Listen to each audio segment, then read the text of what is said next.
ជីវិតប្រៀបដូចជាការធ្វើដំណើរនៅលើផ្លូវមួយដ៏វែងឆ្ងាយប៉ុន្តែខុសគ្នាត្រង់ថា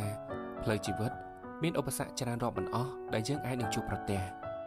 សម្រាប់ផ្លូវដែលយើងបានជ្រើសដើរយើងអាចទទួលយកបានគ្រប់យ៉ាងទាំងពេលរីករាយនិងពេលកាត់ទុក្ខព្រោះយើងគឺជាម្ចាស់នៃផ្លូវអ្នកផ្សេងគេអាចនឹងសាយចំអកឲ្យយើងឬមិនពេញចិត្តនឹងជម្រើសរបស់យើងប៉ុន្តែគេមិនបានមកជួយដោះស្រាយបញ្ហាយើងឡើយគេបានតែនិយាយបានតែថាយើងគួរតែអញ្ចេះគួរតែអញ្ចោះតែពេលនិយាយហត់ពួកគេក៏ស្ងាត់ការតស៊ូពុះពេលជំនះនឹងបញ្ហានៅក្នុងជីវិតពិតជាលំបាកណាស់ទៅហើយដូច្នេះកុំយកសម្ដីមិនល្អរបស់អ្នកដទៃមកទុកដាក់ក្នុងចិត្តច្រើនពេកព្រោះវានឹងកាន់តែធ្វើឲ្យយើងអស់កម្លាំងចិត្តក្នុងការប្រឹងប្រែងបន្តទៅមុខទៀតរស់មកដល់វ័យប៉ុណ្ណេះក៏ល្មមឲ្យយើងចេះបដិសេធអ្វីដែលមិនល្អហើយយល់ព្រមទទួលយកតែអ្វីដែលល្អនិងស័ក្តិសមឲ្យយើងទទួលយកតែប៉ុណ្ណោះដំណើរតទៅមុខនៅសល់វែងឆ្ងាយណាស់រឿងខ្លះបើធ្វើមិនដឹងមិនលឺក៏ល្អ